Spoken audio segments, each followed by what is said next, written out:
What's up? Hey, everybody. Welcome to Front of the Friday Night Live. And we got my good buddy Chris Sinzak from Decibel Geek Podcast, and his co-host is having a little bit of technical problems. So Aaron is trying to fix the trying to fix the Wi-Fi or something in his new place because he just moved in there this week. So we got to get it all set up, but hey, trying to figure it out, he should be on here pretty soon. Yeah, I told him to try to go through his phone because it's not working through the internet connection there for some reason. Still waiting to see him show up, but yeah, that sums it up good, Bushy. The fuck? Yeah, we love you, and California. that might be the motto for the night. Lunch is 30 minutes.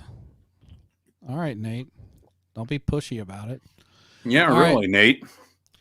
So we didn't really have on.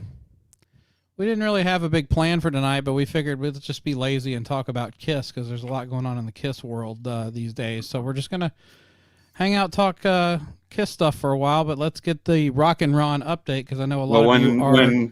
When Chris has a Kiss erection, then it can last for a while. I do. Wow. Look at that. Should I show? No, I shouldn't show everybody. No, don't bang the desk either. I don't make a lot of noise. I can't drive a boat like Tommy Lee with mine. So, I can drive a dinghy maybe, but not a full on motorboat. Oh, well, hey, Hey Byron, good to see you. That makes one of us.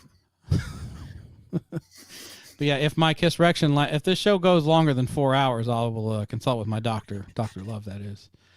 Yeah, we'll call in the paramedics. All right.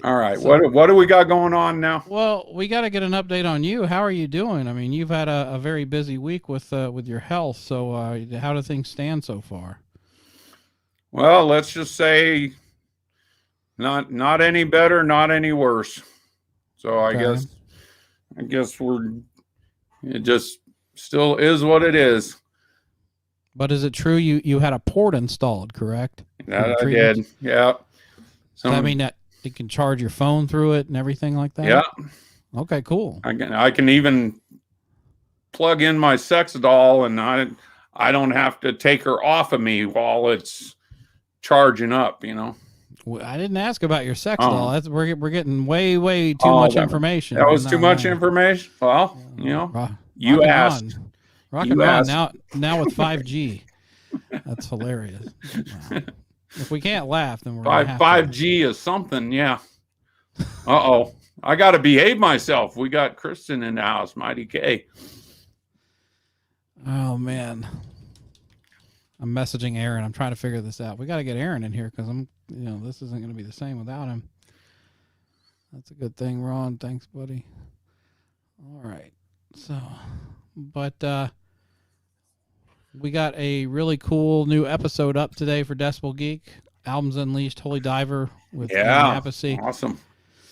Worked hard on this one. My and then when Aaron gets on, I will tell him personally. But damn, I do not miss editing. I've edited the last 2 episodes because he's been doing it for the most part. But like he's moved and everything, so I kind of took editing duties over again. And I forgot how much fucking time it takes to edit an episode, especially one with clips. He does that just so you'll appreciate him.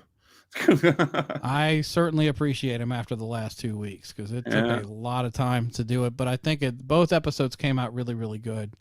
And I'm excited for you guys to listen to them. I know I just put them up around lunchtime today, but check them out because Vinnie had a ton of great stories about the making of the record and yeah, that's right, Bushy. Editing sucks. Yeah.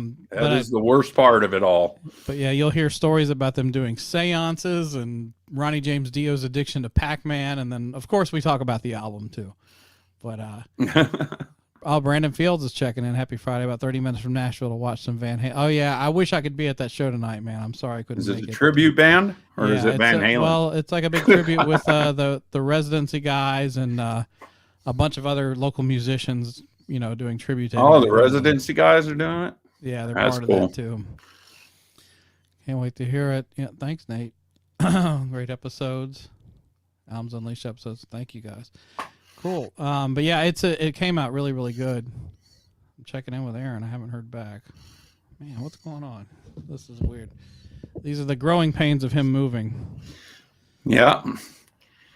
You do anything new and that'll screw everything up. Yeah, no kidding. But yeah, so I'm glad we could get together for Friday night this evening, and I had a long week at work. Oh yeah, me too. I live and breathe for Friday nights now. 3 vodkas in, Kevin Williams. Oh boy. Uh-oh. And then I don't know if we can get caught up to him. Well, I can't. I got the good old water. So when's the last time you've had alcohol? It's been a few weeks, huh? Whenever the last time on a Friday Night Live was, I did. Wow. I'll just have to drink yours for you. Yeah, I miss the Jaeger, boys. Well, I'm not doing any Jaeger bombs for you, I'll tell you that. That's for damn sure. Come on, Aaron, where are you? All right, we're working on it, guys. Sorry for the technical difficulties.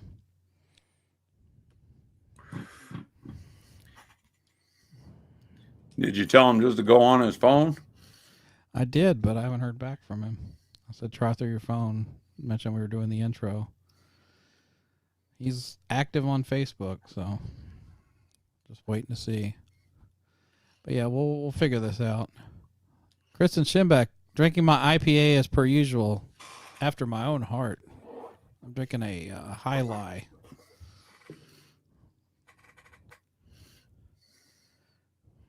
He's hiding under a wrestling ring. Hiding under a wrestling ring? Which brand? Yeah, which brand are you drinking, Mighty K? I'm curious. Rock and Ron drinking his Jaeger with 3 ice cubes again. You and me both, Kristen. I'll stock up the ice cubes and celebrate when I get to. That's right, man. But yeah. So while we're waiting on Aaron, let's talk a little bit about. You want to do some Rockin' Pod updates real quick? Yeah, I'm good with that. You All got right. something? Yeah, so I mentioned on the episode, those of you that haven't heard it yet, this will be new to you. We haven't announced it officially yet, but the contracts are signed and everything. So Vinnie, Appice, and Carmine Appice are coming to Rockin' Pod this year. Cool. And they're gonna be there as guests at the expo. They're possibly going to play at the pre-party, and then we're going to be setting up a clinic and also a special live version of their podcast at SIR on Sunday. And see a Booger. Yeah. Booger's in the house. Yeah. So the Appice and Appice brothers are coming. I keep screwing up the name, so I'm trying to do it. So was that brought up at all? I know it wasn't in the first one, but I've seen them address it in interviews before, and they just like to differentiate how they pronounce their name. Apparently, their father pronounced it Appice, so you got 3 different pronunciations there between the family members. But yeah, Bushy, they're coming. It's gonna be cool. Yeehaw! But yeah, it's gonna be awesome to have them there. There's a lot of history with those guys. Hey, Victor, Good to see you, man. Yeah, I wish you could be here, man. Tropicalia from Creature Comfort. I haven't heard of that one before. So any other news? Anything that you can tease or flip up with? Well, there will be yeah, what I could slip up with. I have to drink a couple of more of these first. But no, we are doing a Women Who Rock panel. So Pamela DeBar is going to be part of that, and That's Jax awesome. Hollow, who's been a guest on Friday Night Live she's before. Gonna be there. She's Cool. going to be part of that too. And then we're working on another famous female music star. I don't know so much rock, but Bushy knows what I'm talking about. I kind of teased it to him the other day, but we're working on that one. See how you are? Yeah. You tease it to Bushy, but you won't do it to our faithful Faft viewers. I probably will later in the show. Yeah, Byron, they're going to be coming. It's going to be awesome. Oh, and then what's Victor saying? Their grandmother pronounced it like that, not their father. My brother used to work with their uncle, the one Carmine featured in pictures this way. Okay, well. All right, good to know, Vic. Mighty K's been looking for a used car. Okay. Oh boy, oh boy. Yeah, you see, he knows who I'm talking about. I'll probably slip Okay, so it's a female, not necessarily in rock. Mm-hmm. A musician? No, it's a singer. Singer. Female singer. More of a pop star from back in the day. Oh God, it's Juice Newton. Oh, thank you. No, I'd really be hyping that if that was Juice Newton will be staying in my hotel room. No, I'm just kidding. Ooh. Conan I'm Guinness. telling. Oh yeah, I shared a video clip of Conan O'Brien going to the Guinness factory in Dublin from a few years ago on YouTube, and it's fucking hilarious. I love Conan O'Brien. He's my favorite talk show host. And then his uncle used to tell the Appice a peachy story. Okay.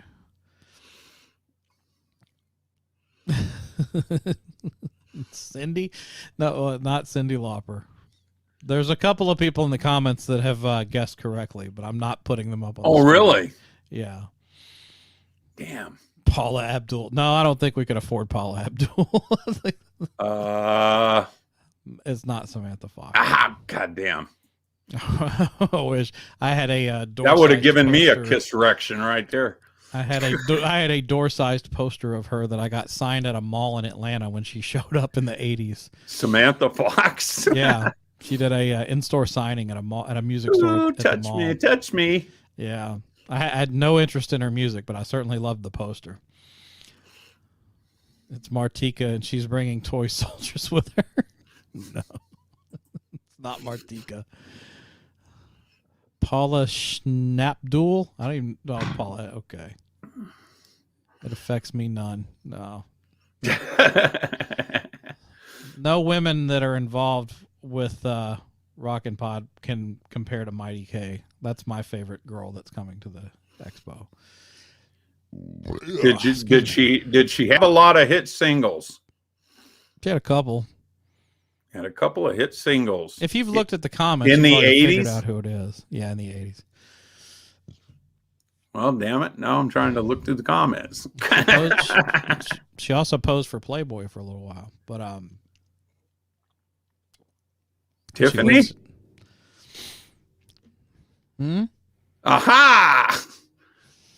I think I'm on to something now. So anyway, let's talk about Chris. Let's talk about Kiss, Chris. Let's talk about Chris. No, if you get her, you got to get Debbie Gibson too. There it is. It's Sinead O'Connor. Jimmy James correctly figured it out. Sinead O'Connor is coming to Rockin' Pod. She's going to rip up a picture of the Pope. I wouldn't be announcing that. No. But, I think we could get a electric shaver sponsor if we got her to come. Yeah, that could work. Did Tommy James make money off her? Aaron's working on his internet, guys. He said his internet's sketchy at his new place, which is not a good sign.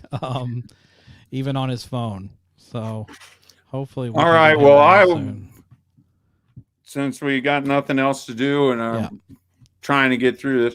Well, we do got a guest waiting behind the scenes here, and we can go ahead and get his input on stuff until Aaron shows up here.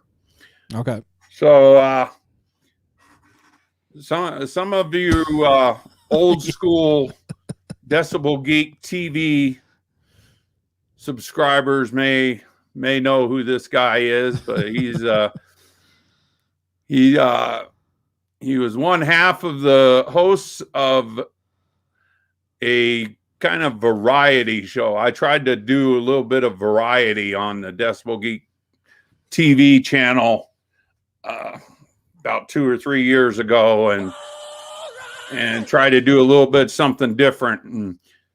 And you can catch them up on YouTube TV, or YouTube TV, Decibel Geek TV.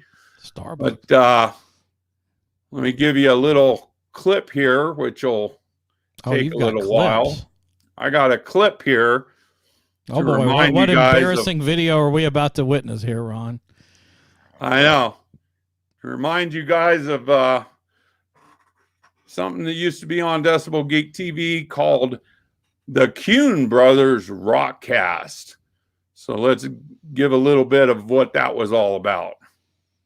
Decibel Geek TV presents the Kuhn Brothers Rockcast. First show. It's the first one.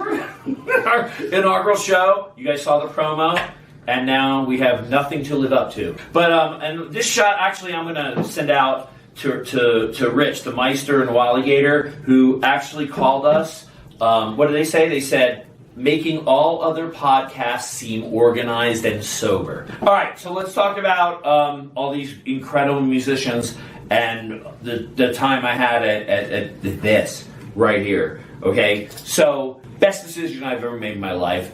Oh my God, I had such a great time. All the Decibel Geek people that I got to meet. Worst decision I made, not to go. I'm pretty sure it was vaginitis. Wow, that's similar, very similar. He came down.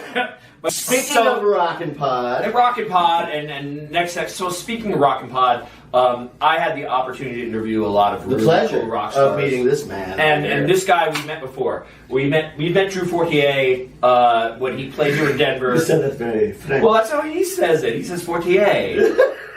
I met Drew Fortier.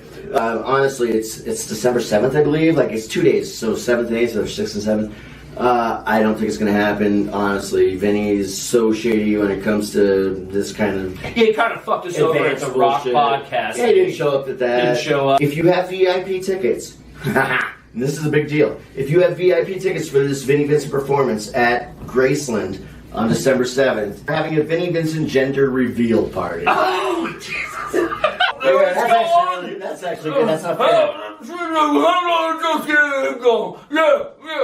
I hate fucking him. So do I, but get to the chorus so I can get the points. Everybody's got Hungry Heart. Touched me in a certain way, like he did when we were kids. This is my my partner Mitch. You know what? This is the Halloween Spooktacular. It's our 100th show. I'm the president, you asshole. What are you? People know you or something? What? Yeah. And CD is a perfect 10. Sorry, it is. And I'm not apologizing. That wasn't a sorry apologizing sorry. That was a sorry that you don't get to listen to it and I do. There's no reason to apologize. I didn't apologize. For your shitty opinion.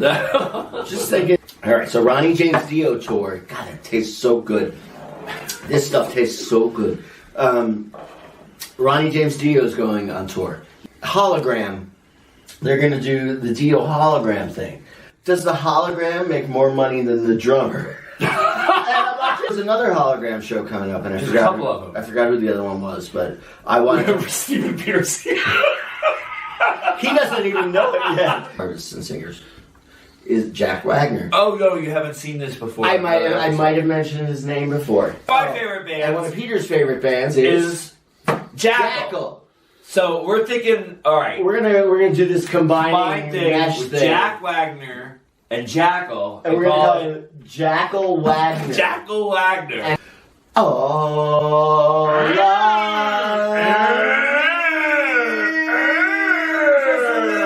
time to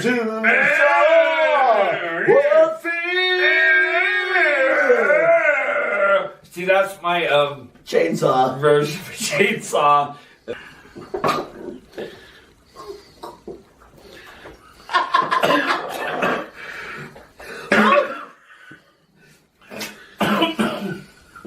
Why'd you do that to me? This is a bedtime story.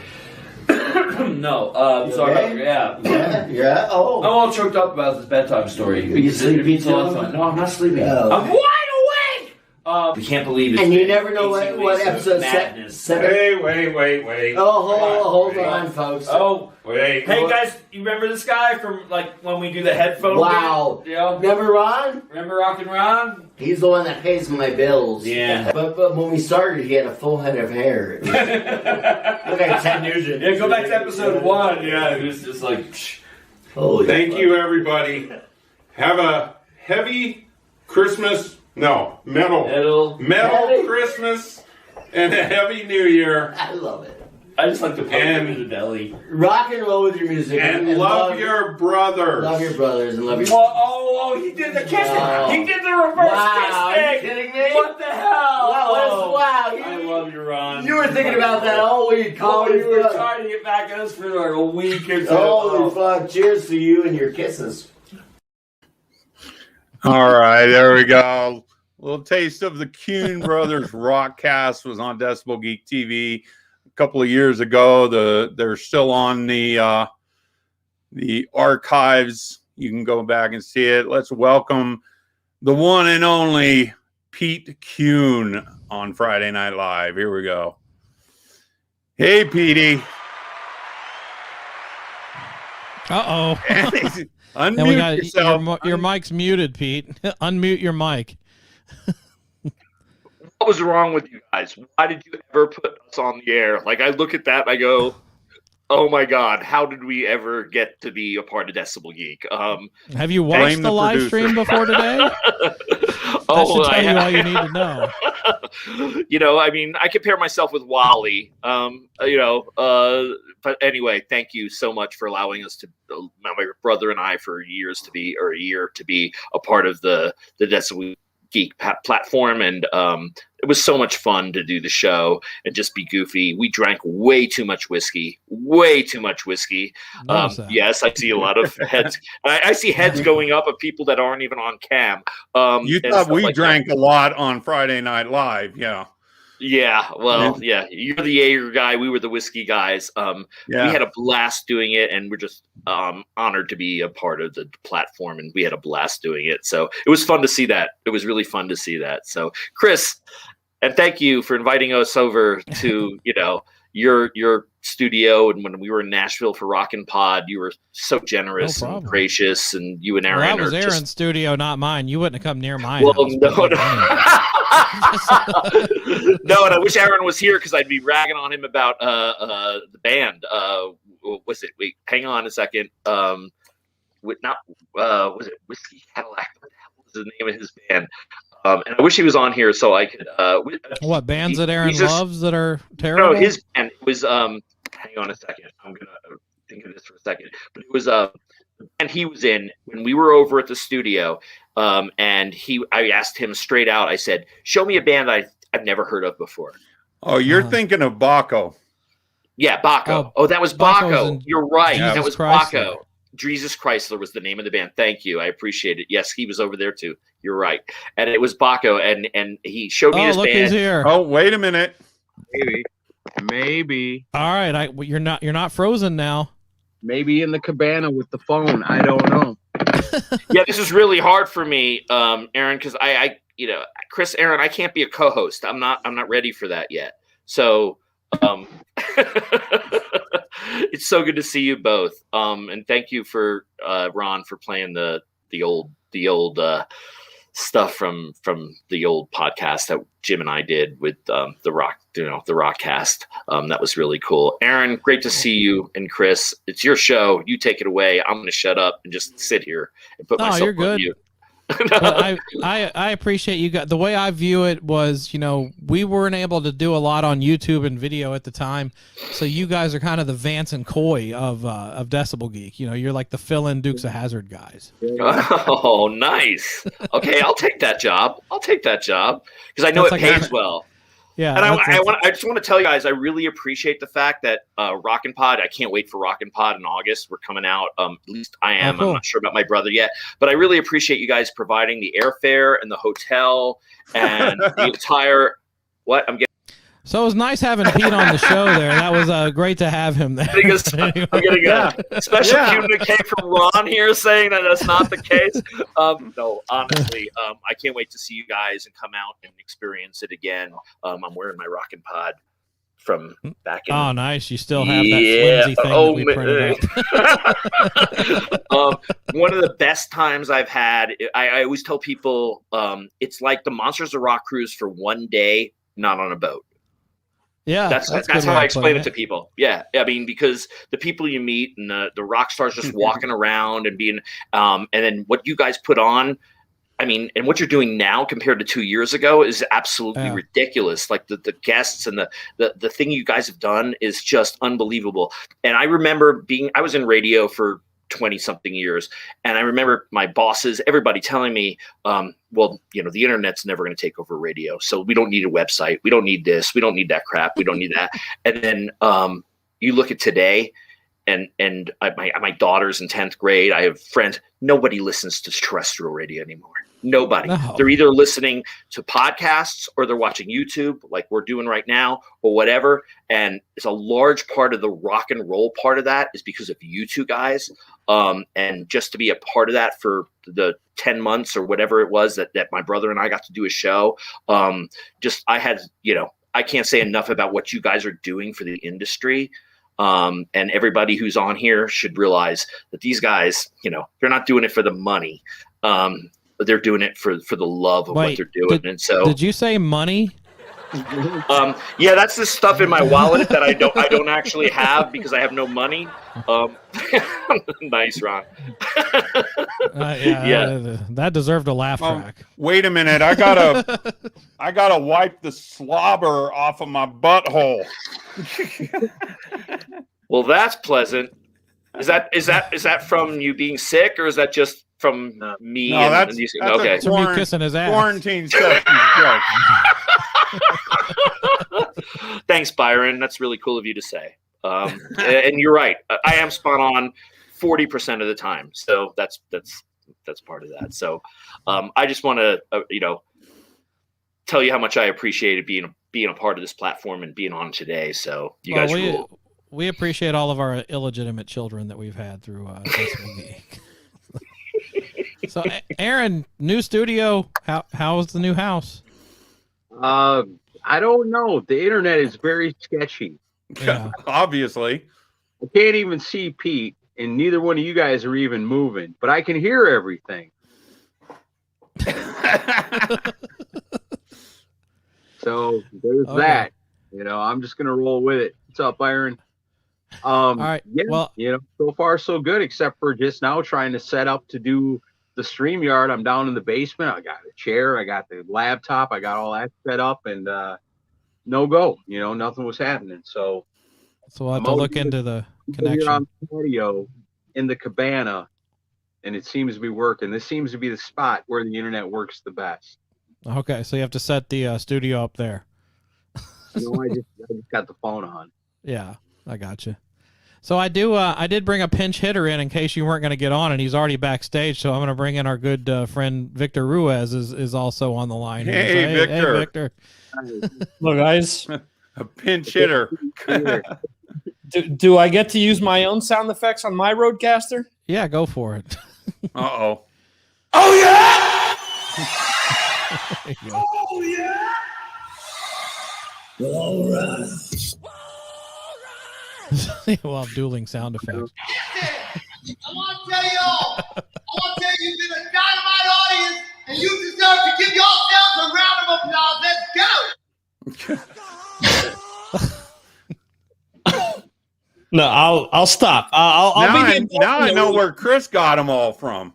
Yeah. No, he got it first. But then I got it first. I was thinking, all right, what can I do that's outside of the box? Because I know Chris is going to lean more towards that, but I have like Ozzy, Paul Diano. I have a few different things in here that aren't Kiss related, and a bunch of like things from shows and movies that I use on the various podcasts. So a little different. I do have. Man, I got to lay off the peyote. Got that one. from that type of and boom goes the dynamite. Yeah, got and that. Then I've got this one too. If you wanna to get down on these hairy balls. Hey. Why don't you jump right in? Hey. You know. I have. Well, I'm not going to ever, even if there's a fire. Same movie, just different part. Yeah. All right. So. Yeah. But yeah, so we have like zero planned tonight, but like we just wanted to get together and hang out with you guys. And yeah, Aaron, good numbers already on the Vinnie Appice episode. People seem to be digging it so far. Nice. That was a lot of fun to do, man. What a trip. What a thrill. Yeah. It was he brought a lot of great stories and good feedback already from people, and excited to share that with people, and his official channels will be sending out the link also. So I think that's one of the best Albums Unleashed we've done so far, personally. Oh, we've done some good ones. It's kind of hard to top Michael Wagner and Rachel Bolan at the same time. I think that's still the pinnacle of all. We'll put it up for next week after you guys, all the viewers, listen to the episode, and you let us know next week. Is Chris and Aaron right? Is this one of the best? Right. Are we only getting smash or trash? Smash or trash on an Albums Unleashed? Yeah, let's not start smash or trash in the episodes. Yeah, please no. We were gonna do like, you know, we just passed our 10-year mark, so we're gonna like probably do like a 10-year celebration on the podcast and on the live stream. So that actually might be something interesting to do, like find certain episodes from our history and do smash or trash on them and see what people think of it. But that might be. I know certain ones that Aaron and I would give a trash to. There's a few stinkers in there. I mean, most of the stuff we're pretty proud of, though. I mean, out of 400 some episodes, I mean, you're bound to have a couple that don't quite measure up to the rest. You know, I think for the most part, we've been pretty consistent and pretty good. Yeah, I know. We did a 420 episode, like songs about weed, and Aaron actually got me to take a bong hit while we recorded that one. That was, I don't think I've ever shared that story on there. Oh, now I have to go back and hear that one. Yeah, you can tell that I'm not all with it in that episode. So do we want to do some, because Rock and Ron said he had some stuff for Rock and Roll Show and Tell, so we want to do that real fast. I've got a couple Kiss related things to do today. Who's still got their phone on? I don't know. Somebody's phone's going off. So tell the escort you'll pick her up later. So yeah, let's do some Rock and Roll Show and Tell. Ron, why don't you do the honors? You go first. Well, yeah, I just got a couple of new CDs in today that I picked up, and these are some smash and trash that we did a while back. But we got the new Inglorious, yeah, right, which I got all of them now and love those. We did a smash or trash on that, and that was good. Same with this one, Creek, which I had never heard of until we did. So want to show that the smash and trash works. Right on. Let me see that Corey Feldman CD. Oh, yeah. Fuck. Yeah. I'm working on it. You know, that's hard to find. You know, it's so popular. It's hard to find, but that's not the reason why. And I picked up the treatment. That's a good which band. I like. This is not the brand new one, which I got the brand new one coming tomorrow. Cool. And then also I came up with a new thing this week. I'm gonna call it the shuffle of the week, because I listen to my iPod on shuffle all the time. And so, you know, every once in a while, you know, I got a million songs on there. Something will come up that I don't remember, you know, but it just catches me. And I'm like, whoa, what the hell was this? This is good. And so I had that happen this week with a band called Stone Machine. I don't know if you guys have heard of. They got 3 albums out. This is their debut album. And they come out with American Honey and Rock Ain't Dead.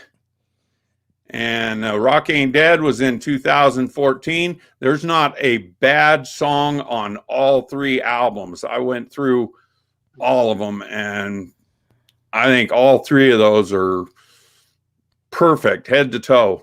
And the thing is then they disappeared after that. So they haven't put out anything since 2014. So I don't know what happened to them, but definitely a band to check out, guys, is Stone Machine. Stone Machine. And that's it for me. You're going to play some Stone Machine? Or you're going to play some, or do we just have to listen to it on our own? And No, YouTube bans us every time we play anything. So you have to buy it, Pete. Don't be cheap. Okay.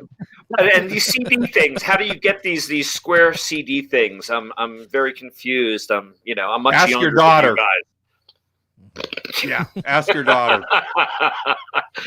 All right, I will. Oh man. Well, Aaron, I know you've been moving. Have you picked up anything new lately? I got a Bush Light.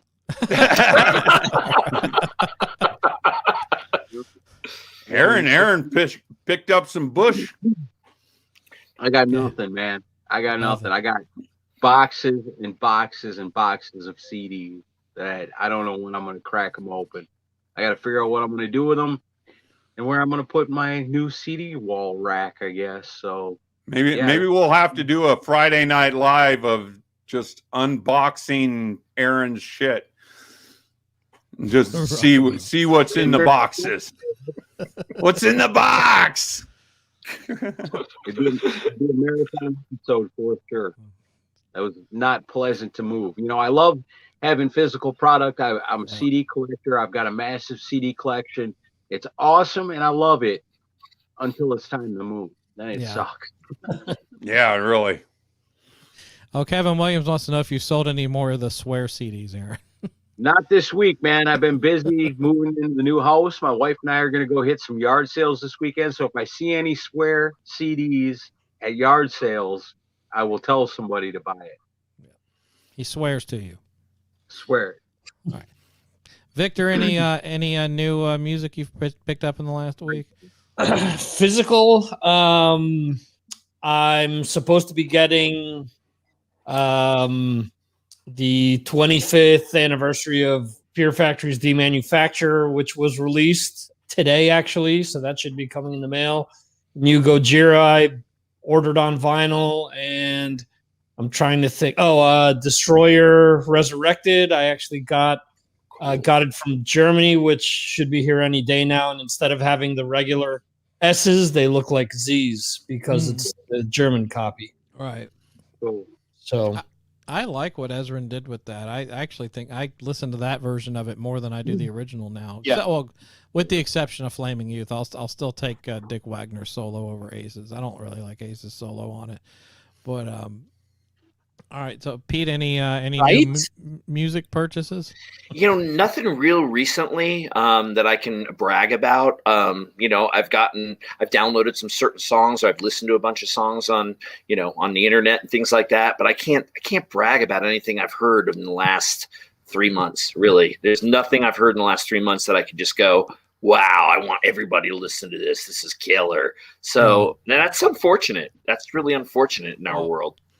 Well, my stuff is not purchased in the last week, but since it's Kiss theme, I thought I would show off some of my vinyl. So I've got this here.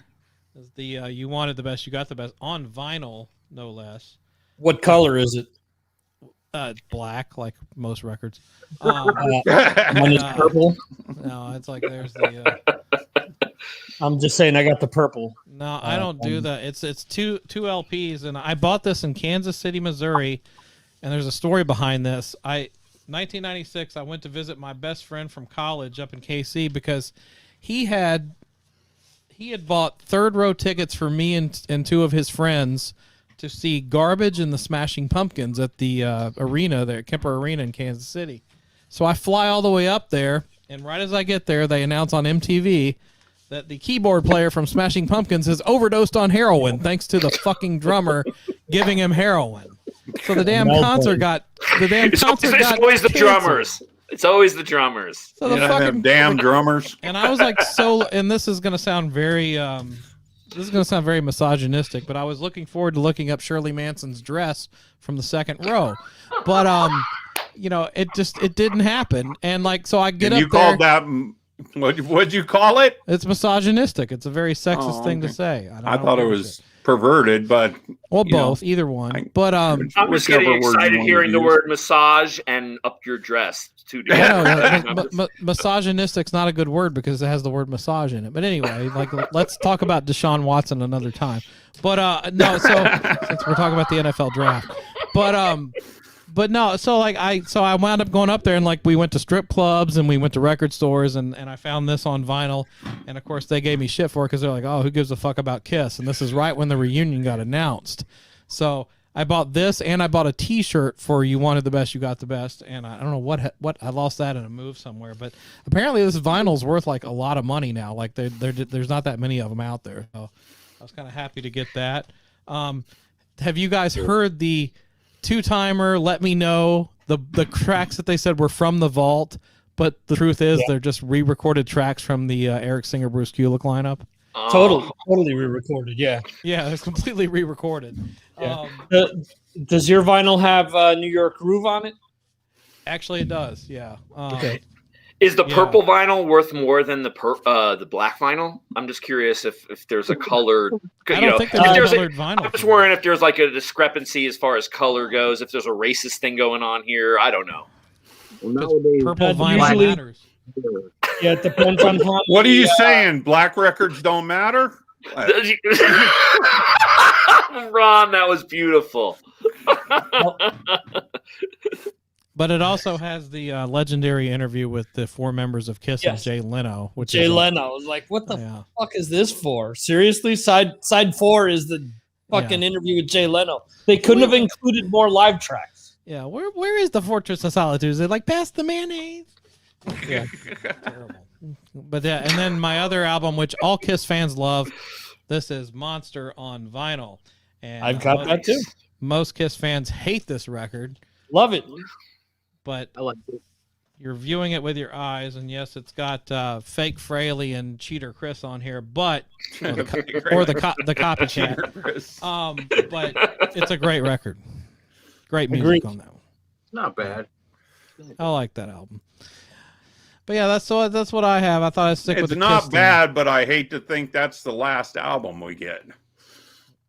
Well, have you heard Paul's voice lately? I think that's the last I know, album that's what I mean.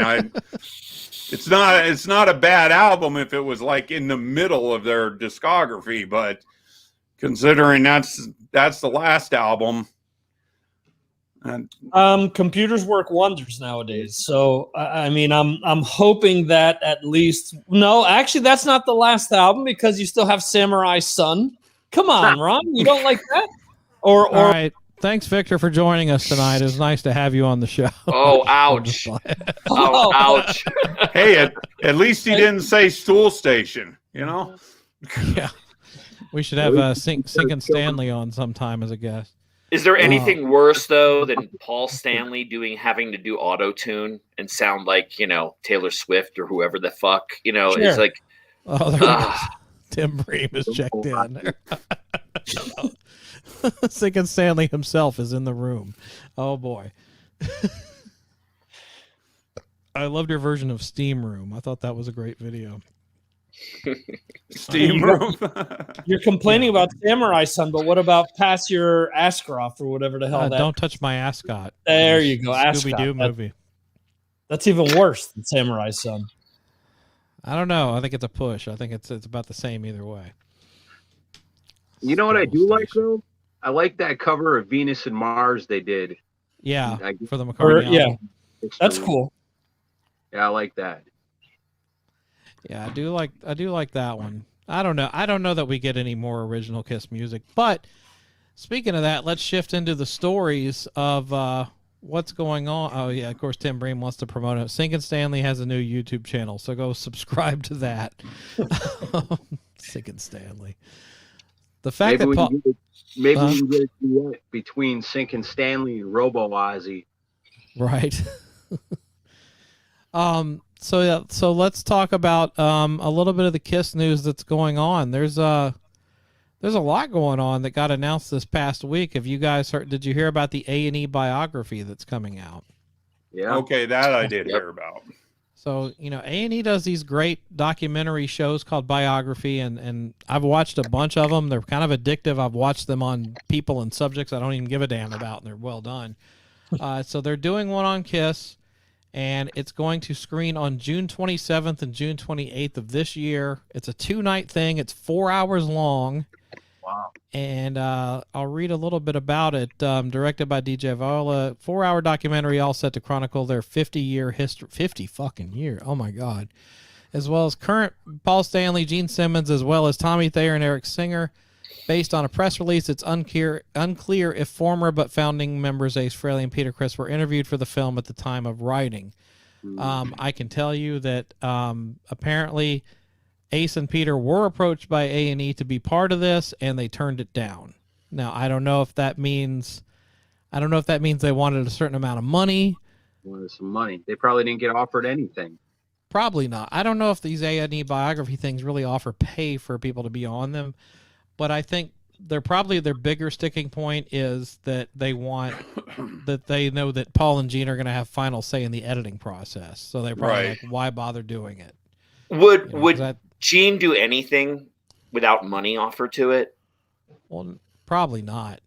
But so there's got to be money involved. There's got to be money. There's Kisstory. This is the Kisstory thing, right? The A&E Kisstory thing, right? So yeah, I can't imagine Gene doing anything without money being part of it. Sure.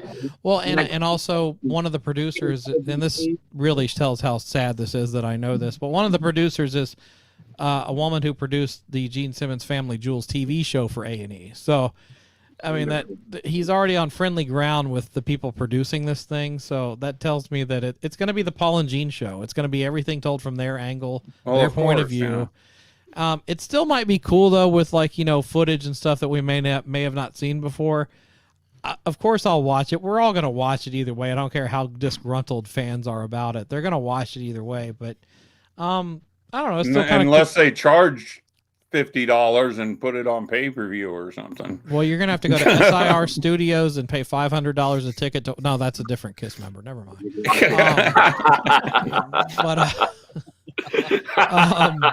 Which Paul and Gene propaganda. Yeah, but we'll get to that member in a little bit because he's doing something recently also.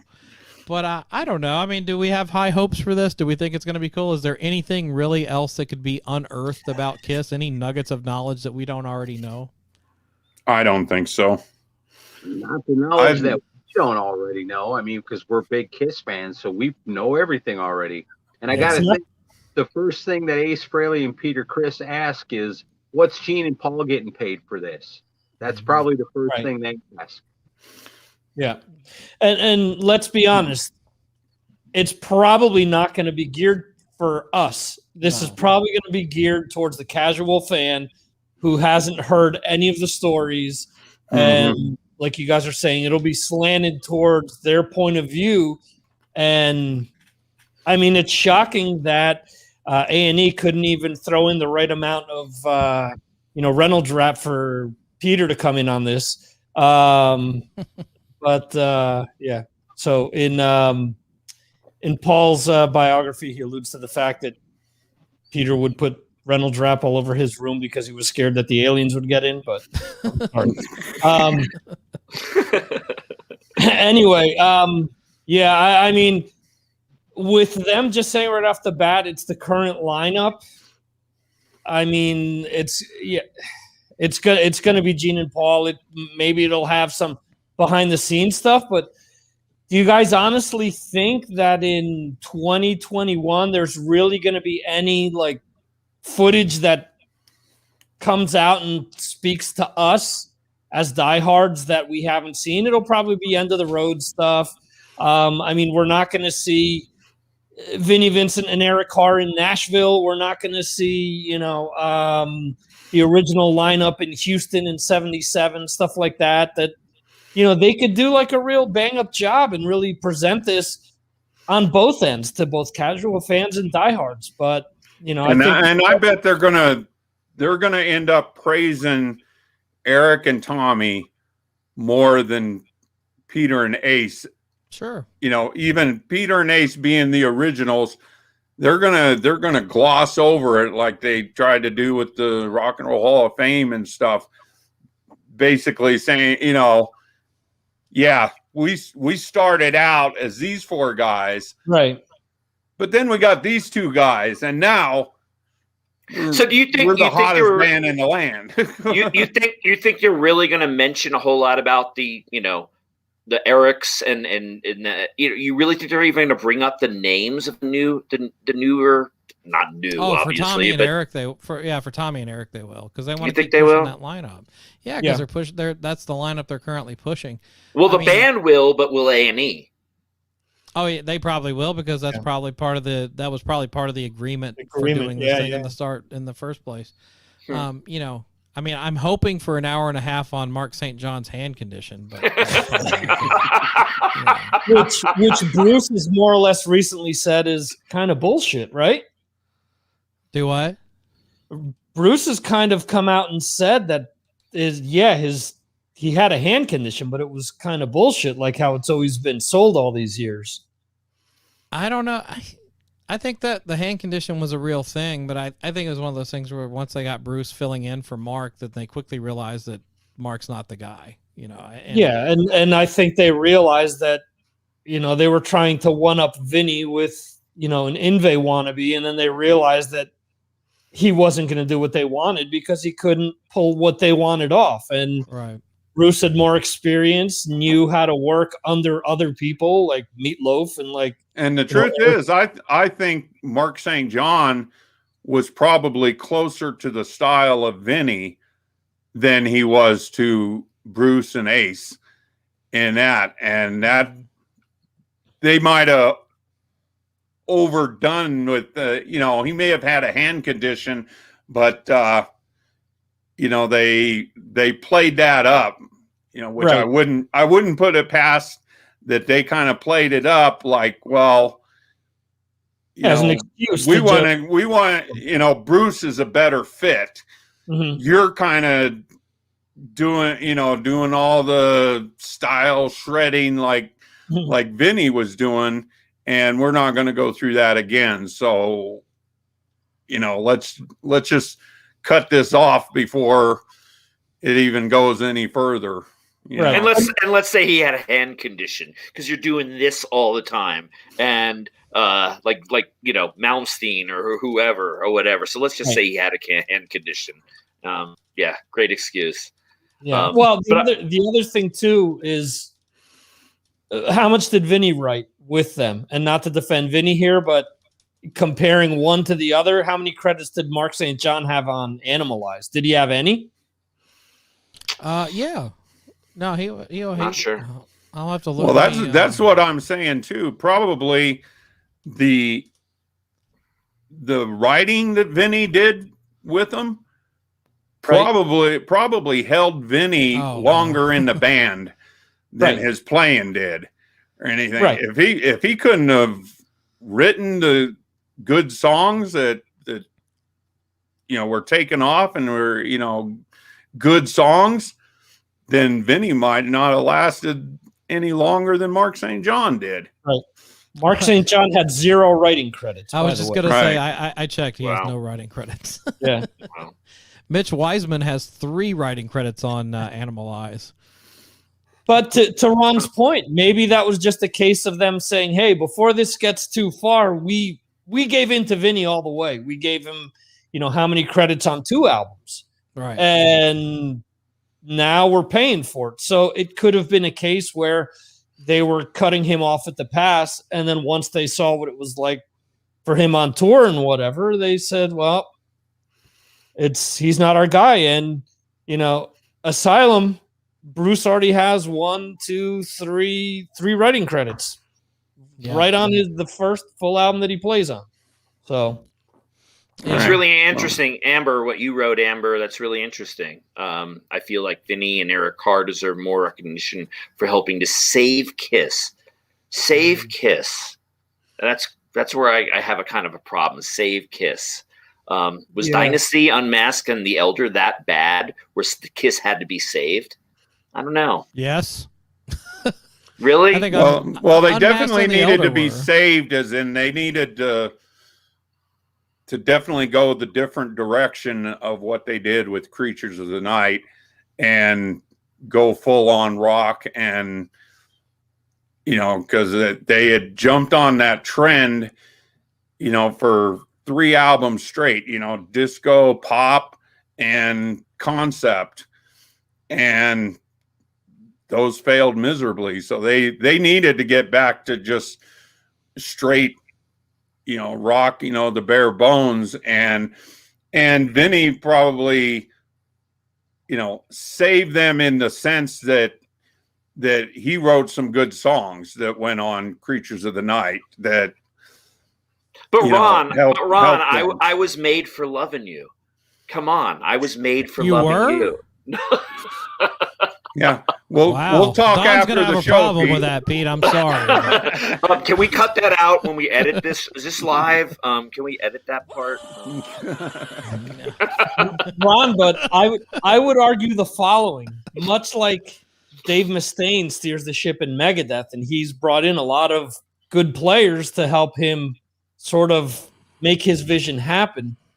Regardless, Gene and Paul have still been steering the ship, regardless of who's come in. So, as much as Vinnie and Eric are players that at the time were near and dear to all of us, I think without Gene and Paul ultimately saying yes and no, or, you know, signing off on things, because let's be honest, right there on Lick It Up, on the 8th day is the original version of Boys Are Gonna Rock.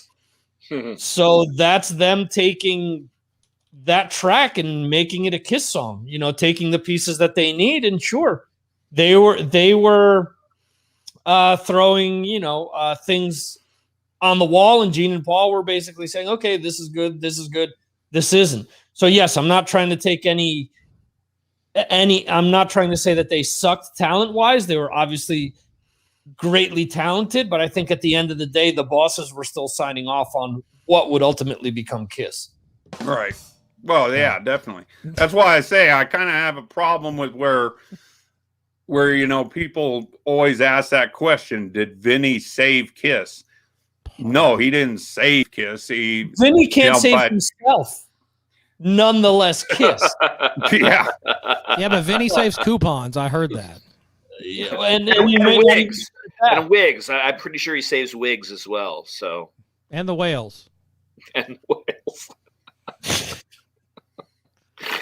Oh, why did I know Vinny was going to come up on the show today? Because he always comes up on the show. Oh, that's why. Okay, I knew there was some reason. You know, it's funny. I was thinking of this, that I actually wanted to start this. I wanted to start this conversation with you, Chris. Has the pandemic saved Vinnie Vincent? Oh, Vinnie Vincent was social distancing before anyone else was. He's got it down to a science. And not on purpose either. People just social distance from him. It was happening for 4 or 5 years. Yeah, he mastered quarantine 20 years ago. But outside of this, think about it. There's been no big anything for his, because outside of those SIR gigs. I was gonna say he's doing another show now. Is he? All right, my bad. Next, well, I'll go. Well, there's another story I want to hit on, but Ron will not check his Facebook Messenger, so I need to. I gotta run and take a pee break, but I want Ron to take the next thing. But it relates to the A&E Kiss biography thing, and I want him to kind of read the story. That's because I turned off Facebook, so it wouldn't be. Well, you're supposed notifying. to be confused like the rest of us are. But no. So Kiss you're not wearing a Depend undergarment like I am. I'm not. I actually use a toilet like a civilized person. You know. Damn it. Okay. I didn't know how long I was going to be on, so I was just making sure. Well, you're in for the long haul now because Aaron can't get his internet to work correctly, so he's off for the night. So you and Victor are you're guests by default at this point. Oh, and boy. I know, and for poor Victor, it's what, 3:00 in the morning where you are right now. It is 3:01 in the morning. Yes. Where are you, Vic? Where are you? I'm in Spain. Oh wow, that's cool. I had no idea. Very cool. See, you learn something new every day. Oh, rock and roll. And- Normally I wouldn't let that joke go, but I don't give a shit anymore. Yeah, so Wait, right. so And so see, out of I don't even know the details of what you're talking about, Chris. So I sent you the link, Ron. I know. Well, what do you want me to do while we're live? Open the link and go through Open it? the link, read what it says, and get the reaction, and then Oh I'll my be back in a couple of God. minutes. All right, fine. Got to take your break then. All right, take over. Oh my gosh. First, All right, so go ahead, Ron. So Chris wants me to talk about Kiss performing at the Tribeca Film Festival. Oh, okay. In honor of their new documentary.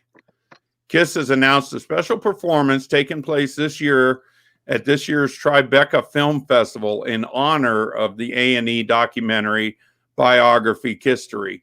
Per the band, their Tribeca performance is scheduled for Friday, June 11th, following a screening of the documentary.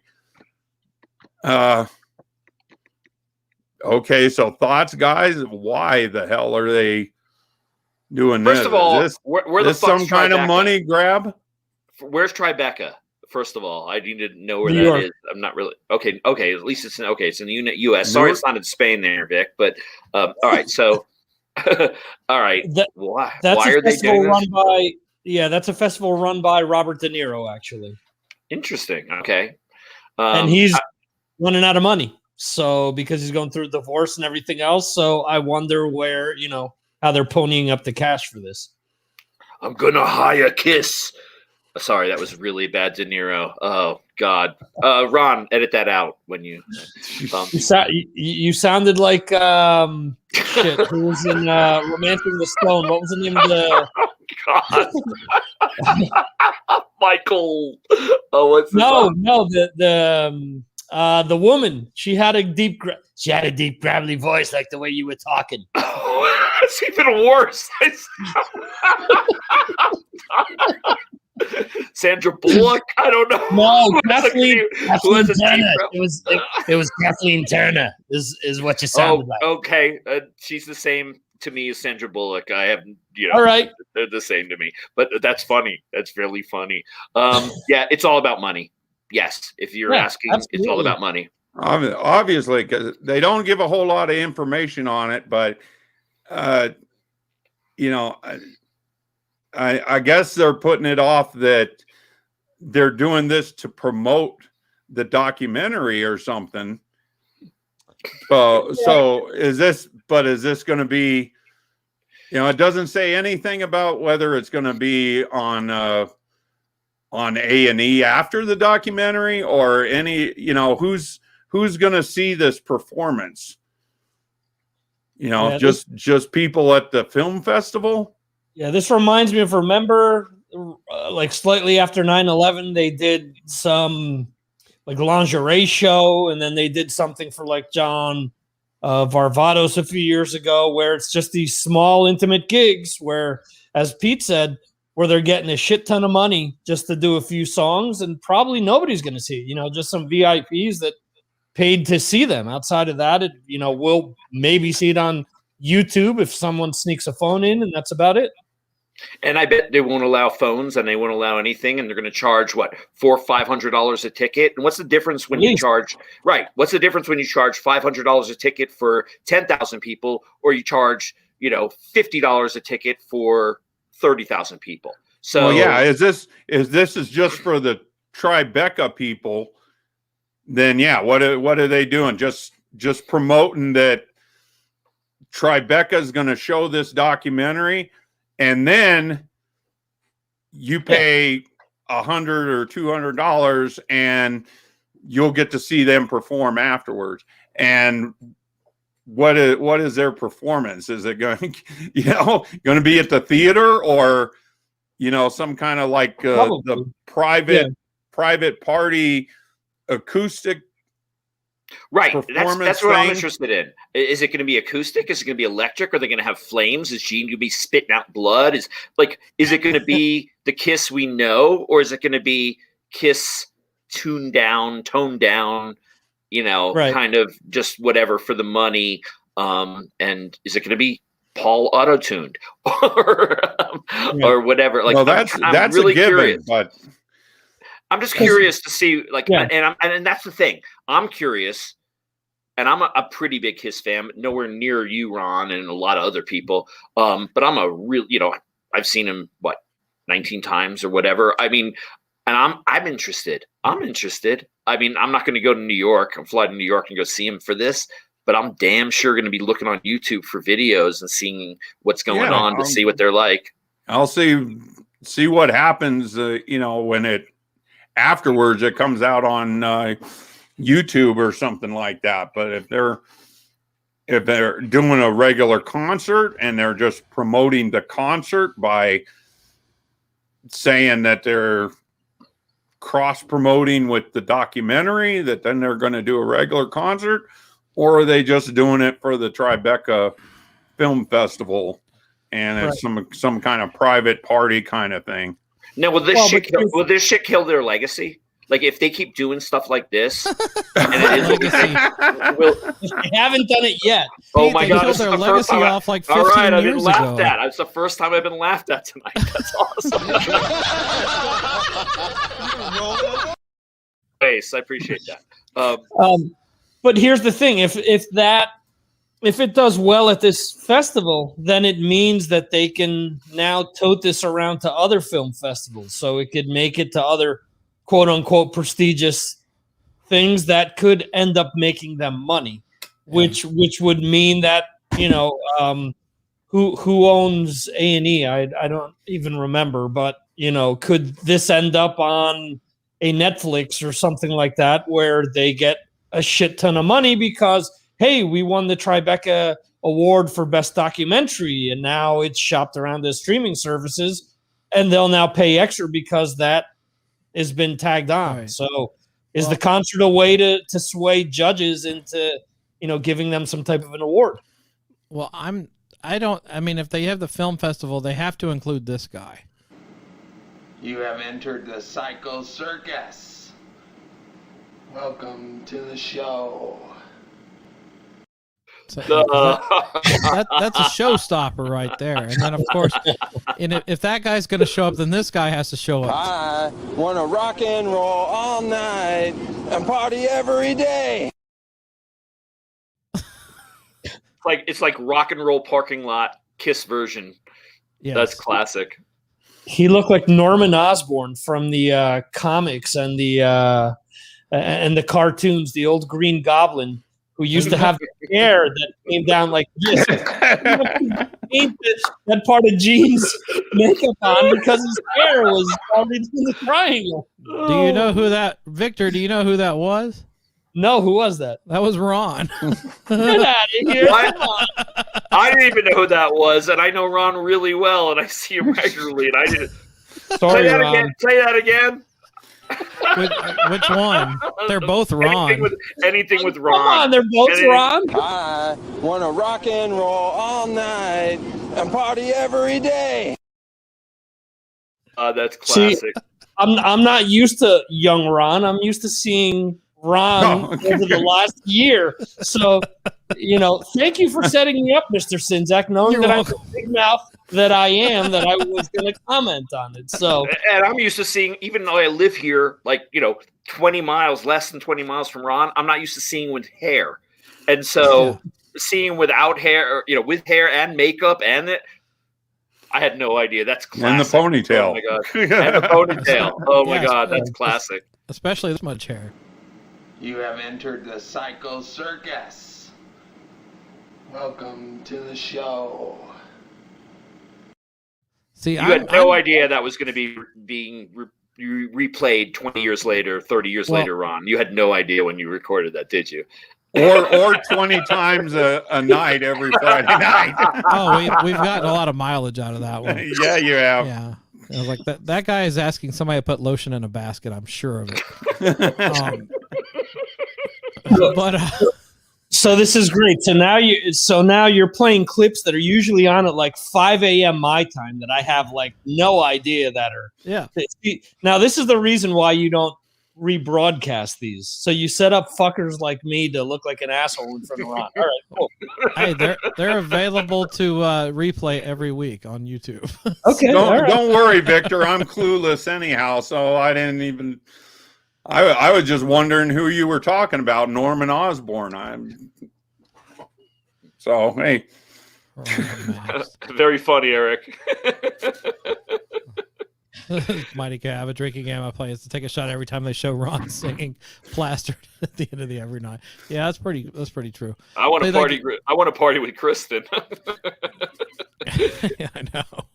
So Victor, you would mention Netflix, but that's not all. Like, so Kiss apparently is close to doing a deal with Netflix on a biopic, right? Much like Bohemian Rhapsody. Yeah.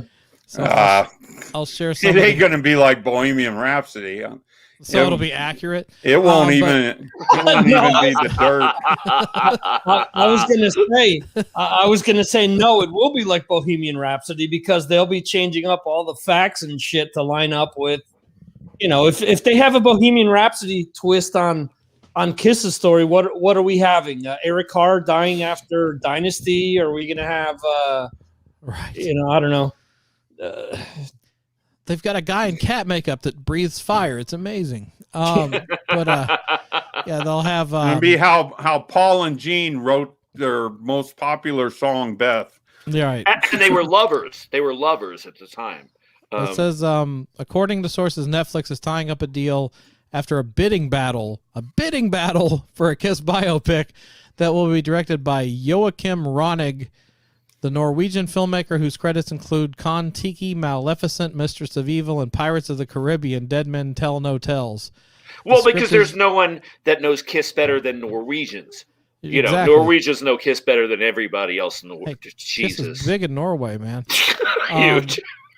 The script is written by Ole Sanders. An earlier draft was done by William Brake Heron. It says, Shout It Out. It's going to be called Shout It Out Loud. It will have close cooperation from Gene and Paul. The band's concert arena anthems will be a big part of this, but the film will focus on that duo going back to when they were two misfit kids from Queens. Yeah, I was going to say, quote unquote, close cooperation. Yeah. Right. That means Paul and Gene have the say on everything that's put in there. So it's going to be the Paul and Gene story and biopic film. So I think both movies will wind up being the Gene and Paul story, which is very different from what Ace and Peter will have to say. And I'll just say this. Kiss doesn't happen without people like Sean Delaney and Bill Aucoin and that whole team, Neil Bogart and that whole team putting their money behind the band. I love the band. I'll always be a Kiss fan. They'll probably always be my favorite band, even though they annoy the shit out of me today. But they had a whole team of people that believed in them and got them to where they were. So, right. I mean, I'll still watch both things. I think it's cool. It's one of those things that would have been really exciting about 20 years ago if we heard that they were going to have a biopic or something. But I don't know. The thing is, they're like you guys said, earlier, it's not going to be made for diehards like us. It's going to be made for the general public, and it's a way of promoting the End of the Road tour, which is going to be the endless End of the Road tour at this point because they're and one thing the tribe you mentioned. Well, the Tribeca Film Festival thing, the date of that performance is halfway through what they have billed as their European tour for this year. So that basically they basically admit that they're going to cancel their European tour because otherwise they'd have to play like Norway, New York, and Poland 3 days in a row. It's not happening. So that tells you it's not happening. Isn't that sad though, that people that aren't diehard Kiss fans will see that and think of Kiss like that, and that'll be what's perpetuated, just like Bohemian Rhapsody, which I really enjoyed. But I also know Queen. My dad turned me on to Queen when I was 4 years old. So I know Queen and I know what the movie was. And I thought it was a decent movie. I just didn't take it for what everybody else took it for. But don't you think that's sad? My wife and I took my teenage daughter to see it. And just because, I had long talks with Victor on the phone about this movie before I even took her. And I knew it was going to be, like, accuracy-wise, horse shit. And it was. But at the same time, my daughter doesn't know all the facts and dates and stuff on Queen. So it was enjoyable for her. And I got, she got a new appreciation for their music from that. And I was like, that's good. But yeah, I remember, Victor, you looked like you were going to have a stroke over it when it came out with all the inaccuracy. I lasted 5 minutes. Because they were recording a song. They were recording a version of a song in 1974 that didn't come out until like 1979. Yeah. And then I'd seen clips where they were recording, I think it's "We Are the Champions," and he already had a mustache and short hair. I'm like, yeah, he still had long hair during, News for the World. And then I found out that, the part about Brian and Roger being jealous of his solo album when they had already put out 2 solo albums apiece, and then the other bit where right before Live Aid he told everyone that he had AIDS. It's like, right. That didn't happen until like 2 years later. No, right. That happened like in fucking 91. Yeah, right. Yeah, that was actually like 4 or 5 years later. Yeah, it was. He publicly announced it the day before he died. Right, so exactly. 91, 92, 91. 91, same day that Eric Carr died. Yeah, same day as Eric. Yeah, the timeline was a little off. Yeah, just a little off. I can see why you were pissed off, Vic. So what are we gonna have with a Kiss movie? Hour and a half, and we're gonna have 20 minutes dedicated to Wicked Lester and playing fucking Bob Dylan covers on the street, and then we wrap the movie up with Dynasty? Honestly, in my opinion, the best use of that movie would be to do the early years, like through their childhood, through their struggle, and then have it cap off where Alive blows up and end it there. I mean, that would be the best way of doing the movie. Okay, you know who did that? Oasis did that with their documentary. They have a documentary that is basically them leading up to them getting big. It's one of my favorite. It's one of my favorite documentaries ever. Actually, Supersonic, right? Yeah, I'm a huge Oasis fan, so I'll admit that right off the bat. So if you guys like them too, kick me out of the room, that's fine. But yes, they at least ended it where it was supposed to end. Right. Where everyone knew about the band, and that was the point. They were like, everyone already knows about who we were, what we were doing as of this point when they got huge. So what you're saying is something that would be absolutely cool, showing how Gene, integrated with coming from overseas, all Paul the getting stuff picked on for his ear and all that, Yeah. And then, what it was like initially, what it was like to meet, Paul and Ace, have someone with sour grapes playing JJ French. There's so many things that they can do. And when Bob Kulick throwing a fit that he didn't get the gig, right? But all they're going to be doing is it's going to be Paul and Gene's story of how they wanted to start this band. So then they got these other couple of guys in, but then it was Paul and Gene that did everything to make them popular, make them famous, and they were the driving force and everything, and so nobody cared about those other 2 guys in the band. And then of course they're still doing it, 50 years later. Yeah. We're still doing the best band in the world, You know what it'll be? Remember the Rise to It video where it was just Gene and Paul at the mirror just talking amongst each other while they were 2 guys with their backs turned to the cameras? Yeah. Right there. Exactly. That's it. That's a beautiful example. When the video for Rise to It came out, what was that, 1990? So I was like 13 years old when that came out. And to me, that was a big deal. Like, seeing them in makeup again. Yeah, I was like I loved it at the time. But I watch it now and it's just like the acting is horrific in that fucking segment. And it's like, take our makeup off? Yeah, it's like, John's like, Paul's like, we could go without the makeup. And Gene's like, what do you mean without the makeup? Yeah, we could do it without the makeup. Without the makeup? Work. I think you're crazy. It's like, how many times are you guys going to reference without the makeup? We kind of get the point. Yeah. And it's like, now let's put on costumes that don't fit the era. And Gene can't even buckle his fucking chest piece because he's so fat. And it's like, what the fuck, dude? Because according to them, everything that they did right, Paul and Gene That, you know, that was it. They were the men. We decided to take off the makeup, and that's why, you know, we made such a big comeback in the 80s. And then I saw that tour.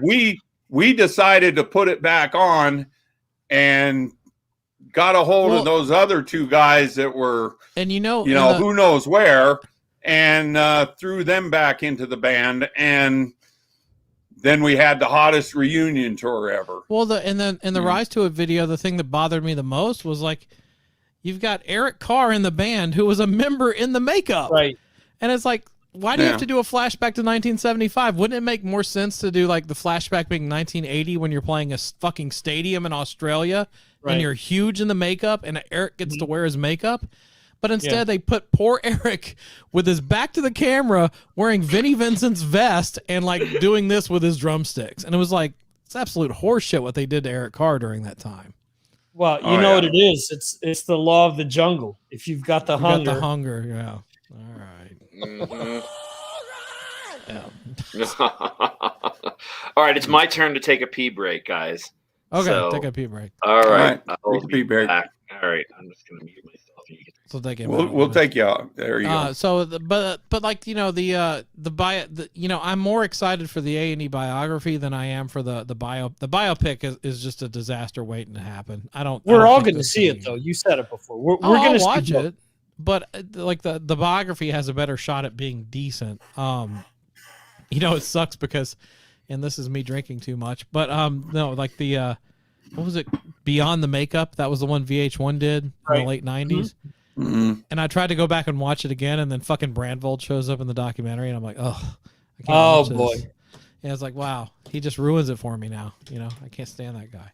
But anyway, honestly, with all we know, I kind of hate looking back at any of the archive interviews or anything, or, you know, even what was it?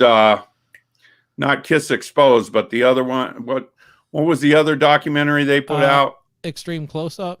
Extreme Close Up. I like that one back in the day. You look at that, and you know they're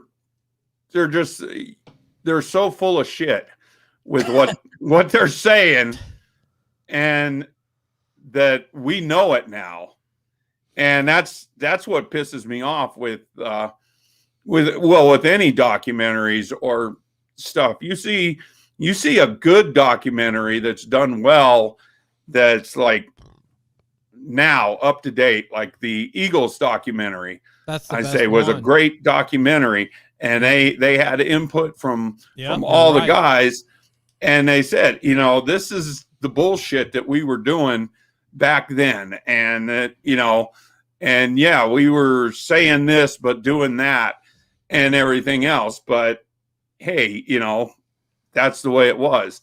You look at any of the Kiss stuff, and they're like, you know, every time it was you know, we were doing the best thing, and you know, the Elder was the greatest thing ever.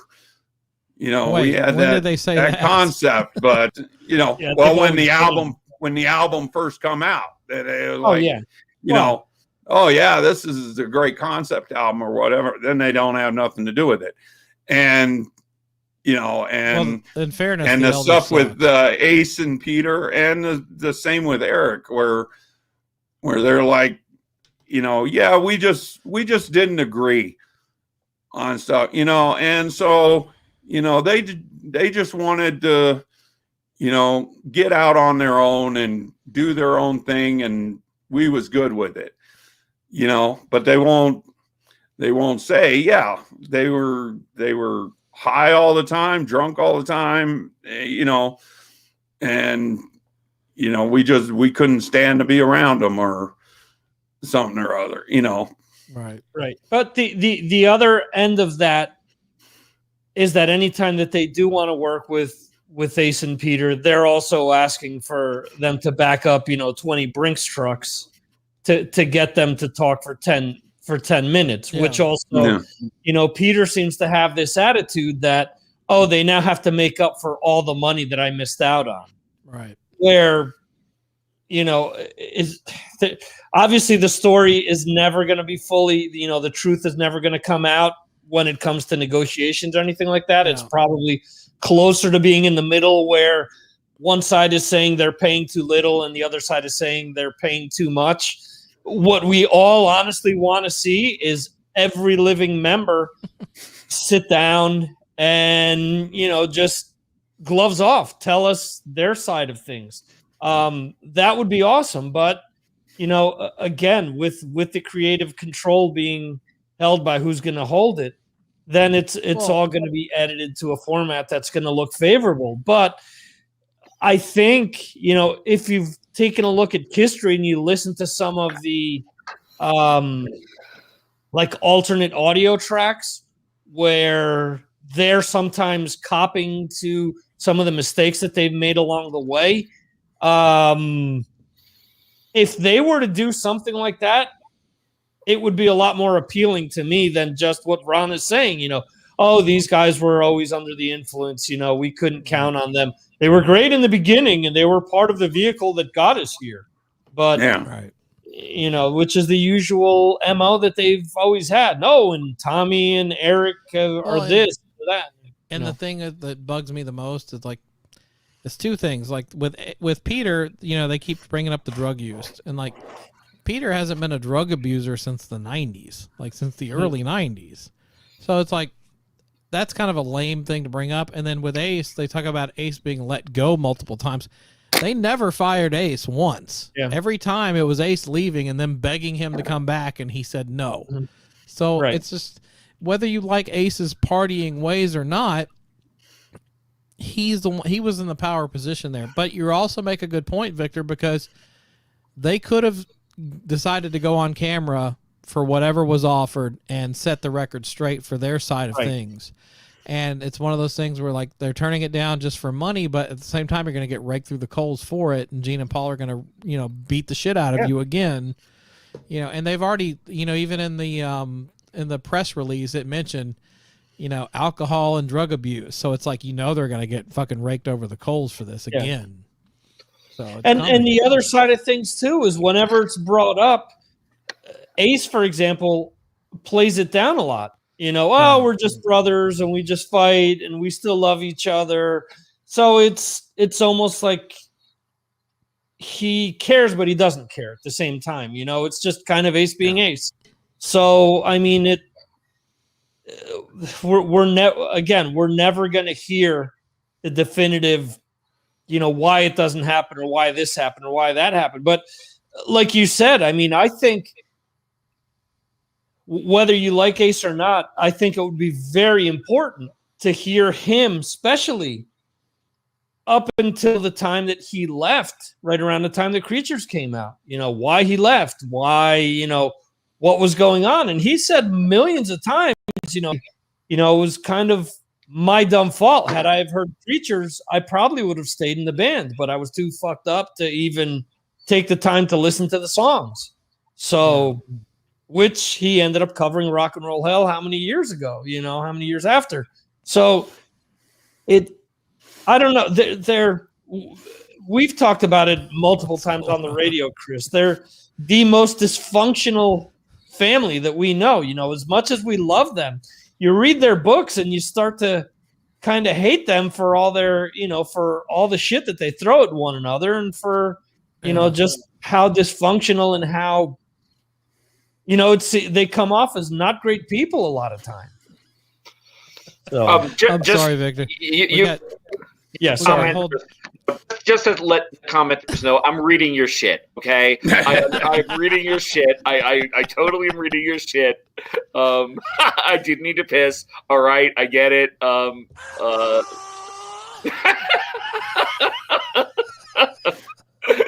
I appreciate you guys paying attention, so you actually noticed how bad I needed to go. I probably was doing this a little bit or whatever. You're a fan favorite now already. Oh my god! Oh my god! Yeah, for now. Yeah, we'll see how long that lasts. You know what? I've met them all. And Ace, to me, was the most honest of them all.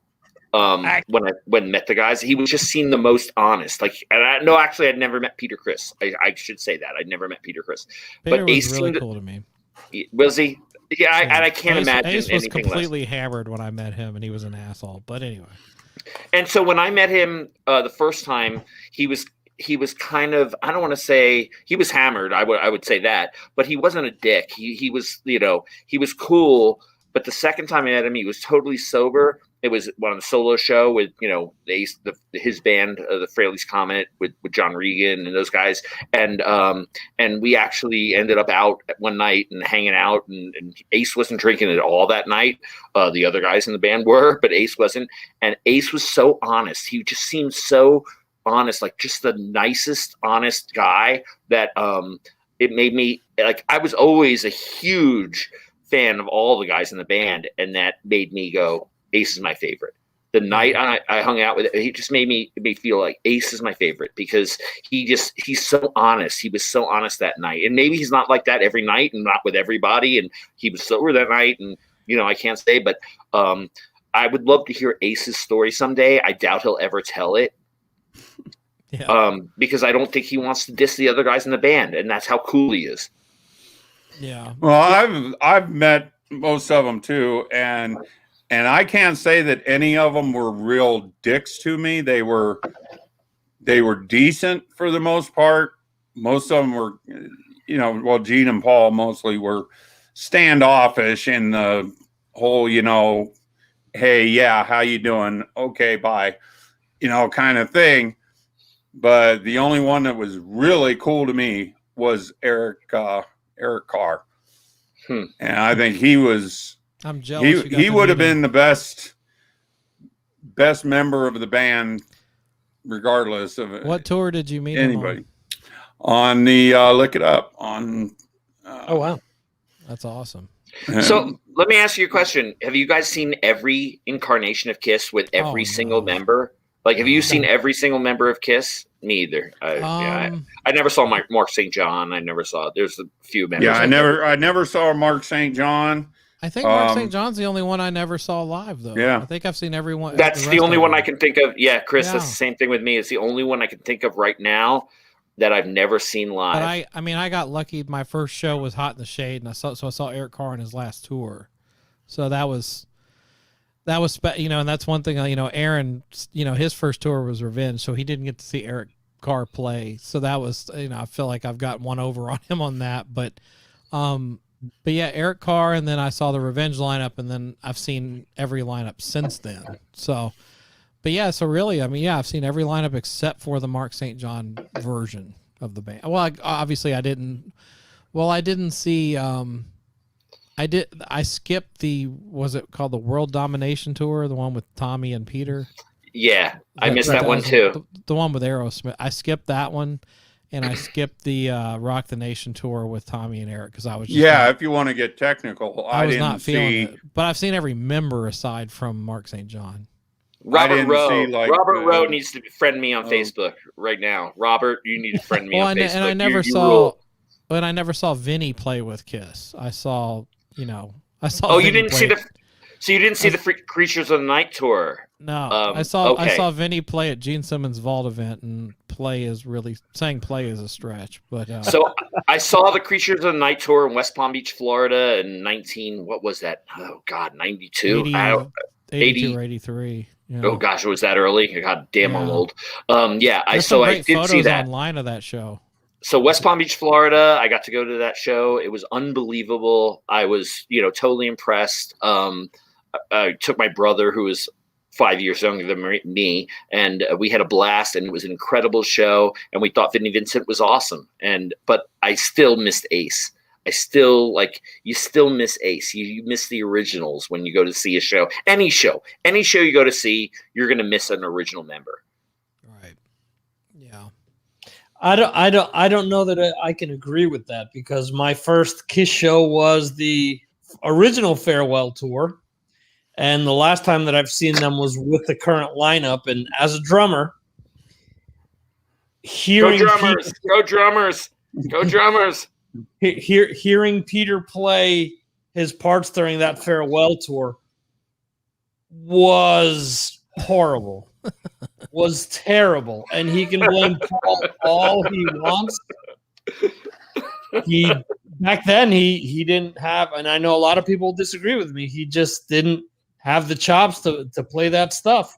Where Eric Singer, when I saw them back in 2010, was just a monster, playing everyone's stuff almost to a T. So, well, I saw Hot in the Shade, and thankfully the Nashville show was one of those that had Eric Carr's drum solo. So I was happy I got to see an Eric Carr drum solo, and it was great, and it was magical. It was my first concert, so everything will pale to that. But I got to admit, saw the Revenge tour with Eric Singer, but the most fun Kiss show I ever saw was the Gibson Guitars 100th anniversary show in '94 here in Nashville, and it was on the riverfront on a floating barge, and they didn't play Rock and Roll All Night. They didn't really have any pyro. They ended with Heaven's on Fire, but they played like Cold Gin, Got to Choose, War Machine.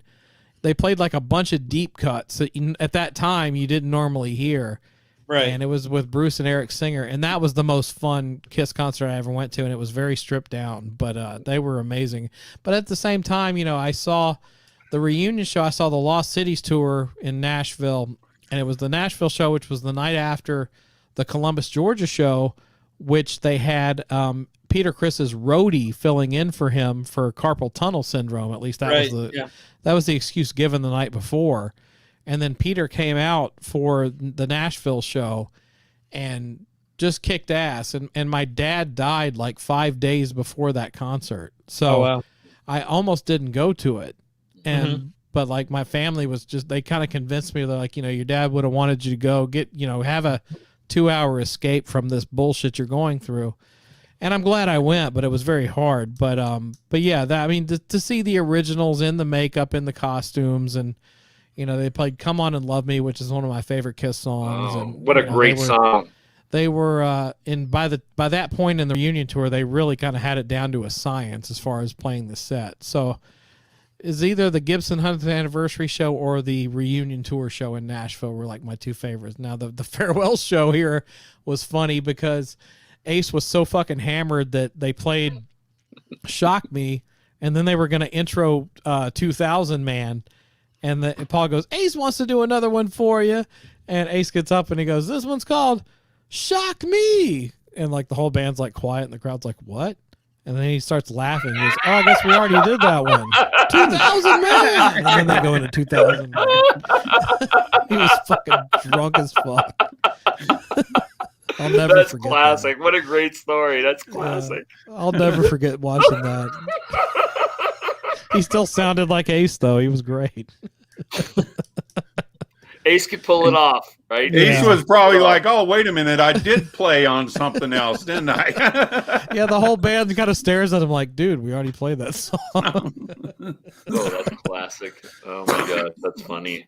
Yeah, and actually, they can. Ron's got to get off the camera for a minute, but like that. That was the. There was the Kiss Asylum website used to have a fan forum, and I was one of the posters on there. My name was Angus Stanley, so I took my name after the Art Garfunkel character from the Saturday Night Live skit, and like my little title said "Just Parachuted In," but I used to post on that board, and like a bunch of people were like coming to Nashville for the show, so I organized a meetup for the Kiss Asylum board members at a cafe down the street from where the concert was.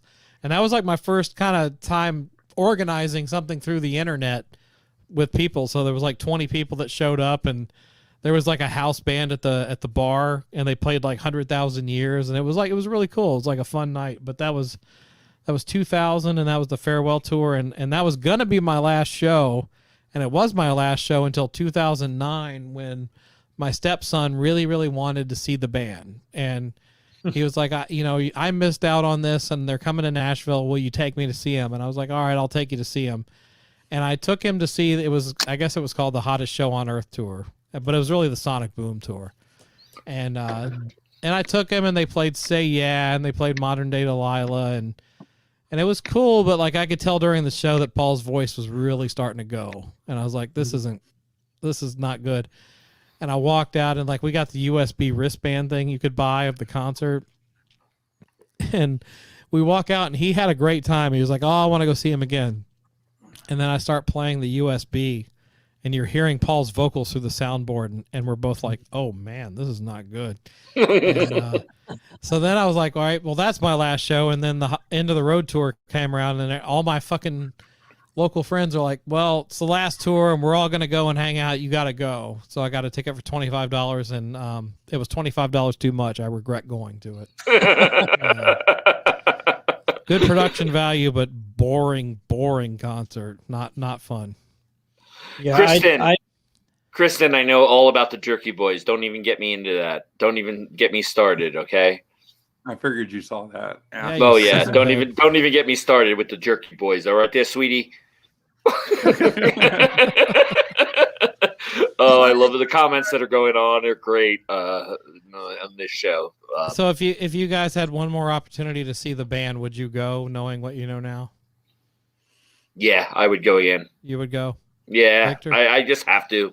I would have to. I want to see what's going on. I would want to know what's going on. Like, I kind of want to relate it to the other 19 shows. Yeah, I'm ready for number 20. I'd be happy to go see them again. I wouldn't expect what I expected in the past, but yeah, I'd absolutely go. Absolutely. Okay. What about you guys? What about you, Vic? What do you? I would go just because I'd want to take my kids so that they could say that they got to see Kiss.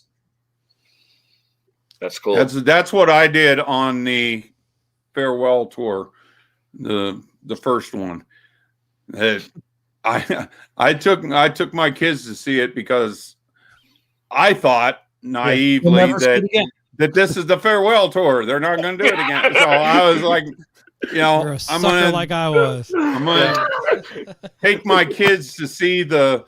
There's only 20 of them. There's only 20 of them. Right. 20 farewell. But yeah, I'm going to take my kids to see my first concert as their first concert, and that was special to me. But then that's over with now. That's great. That's classic. That's great. Oh my god! I'm just reading some of the comments. Honestly, I would, if I had the money and the technology, I would spend $100,000 today to go back in time and see them around 76, 77 than I would to go see them free today. Well, that's a whole different monster. That's why when people talk about what a big deal, Peter was, people have that 77, that Alive to Alive 2 mind frame of how the band was just on another level at that time, especially Peter. That was the pinnacle of his playing. But by the time he got to Dynasty, that was done. Oh, he was terrible by then. Yeah, he just couldn't do it. Check out the Largo show. The Largo show's terrible. He just absolutely sucks. And people will argue with me. Oh, well, you still got it. Have you seen him try to play God of Thunder with Rob Zombie? What was that, 5 years ago? That whole thing was a hatchet job. Not just him. Ace botched the solo on that. Oh, I have to watch that. I haven't seen that. I'm gonna watch that one. Two different things. That's the VH1 classic. All right, I need to watch that. Maybe I don't need to watch that. You better watch out. Paul's got a tape machine. Well, that's what I mean. It's oh no, it's sad maybe today. I shouldn't watch it. Maybe I shouldn't watch it. It's sad that the kids in that of today, you have to pay $250, $300 for nosebleed seats, right, to see the Kiss of today, and chances are they're going to walk out of there, especially now, that they're going to say, what was that? That what was the big deal about? It was a good show or something, but yeah, they sounded like shit, or they did, and to where, you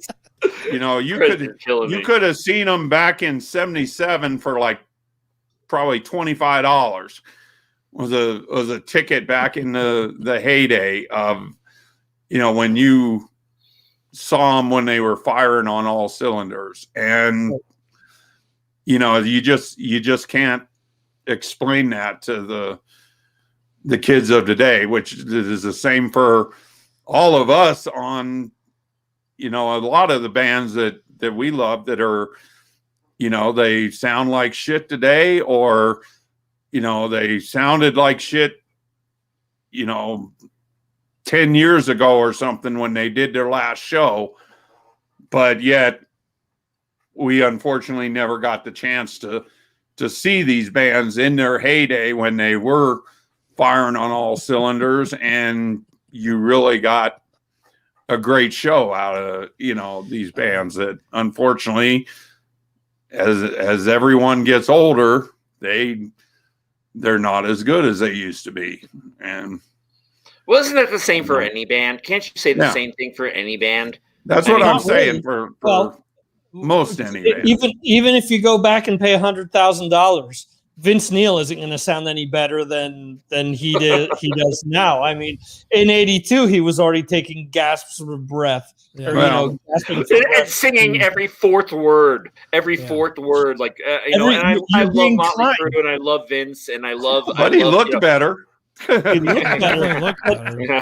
well, a little heavier, maybe a little better, but a little heavier. But honestly, yeah, that's a perfect example, Vic. Motley Crue is a perfect example. Vince can't do what he used to do, but people are still to go see him because they love Motley Crue and they love Vince, and it doesn't matter who, and he's got a great background band. I mean, fucking Slaughter is his background band, and they're great. They're a great band. But it's not Motley Crue. It's not original and stuff like that. And people are still gonna complain. People are still, and no matter what you see. And so is that going to be the same with Kiss? Is no matter who's in Kiss other than Paul and Gene, whoever the other two members are, people are going to complain. Yeah. Well, let me, we got about 10 minutes left. So I got to get to the Vinnie story because I kind of I teased that leading up to we forgot about that guy. Yeah. Well, and before I get to the Vinnie story, has anybody paid attention to the Magic Kiss book that's supposed to be coming out? Magic Kiss book? It's going to take me way too long to go into it. We'll hit it another time. But anyway, it's long story. But anyway, the Vinnie Vincent thing. Is it going to magically make them sound good, or so what? far it's magically so far the book has magically made people's money disappear, but that's a long story. But that's anyway. But that ties into Vinny, doesn't it? That's like a magician trick that he learned a long time ago. Well, yeah, because magic. Here's Amber Rook. That magic book's been coming out for 40 years. You're right. That dude's a joke. Magic. Anyway, Gene would be like, "Let me show you a magic trick. Give me $100 bill. Yeah, I'm gonna make it disappear. Right. Yeah, there you go. It's gone. All right. So Vinnie Vincent has a show planned for SIR, of course. May 29th. So I'll read. You want me to read Vinnie Vincent's press release written by him? Please do. Right. Oh, this was written by him, of course. This is written by Vinnie. Right. Awesome. Hey everyone. Let me try to do. I can't do his voice. Need to get a little higher. Yeah, I need estrogen. But all right. Because they are both marsupials. Come on, Chris. Go up high. Come on, Chris. I can't do it. Hey everyone, I just wanted to say that summer's calling and the wheels of life are grinding out a brand new beat on May 29th, SIR Nashville at the May Metal Madness Party Show. This is party time and we rock once more. This is a no mask event. I don't know if that's a good selling point and a great time to be normal and free again. It's going to be a great and fun show, so I'm looking forward to seeing everyone again. It seems like forever since we've had our faces melted from the last Shred Inferno. I did want to say I missed it. Well, Shred Inferno is a great name for a band, by the way, but keep going, Chris. So You're the I did boss. want to say that the May 29th show is the last planned show for the Vinnie Vincent party shows. They have been a blast, and I've enjoyed every second of every show.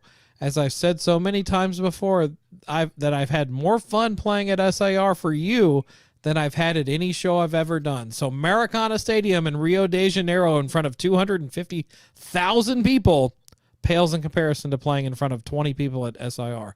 But anyway, I digress. I don't know if we're going to get back together after this, which means we will, but this is the very last show that we have planned. The shows were never intended to schedule on a regular basis, but since we've had so much fun and enjoyment, we've kept them rotating. We've been able to do 4 shows, and May 29th will be the 5th, last, and final show planned. I'm glad he said last and final. So if you're coming, this is the last call, as capacity is almost filled. Also, last call for guitars to be purchased from VinnieVincent.com for person autographs and pictures of with your guitar. The show, as the others, will have food, spirits, etc., merch, signings, and music. LOUD. This is a made-to-be-played at maximum volume event, so don't miss it.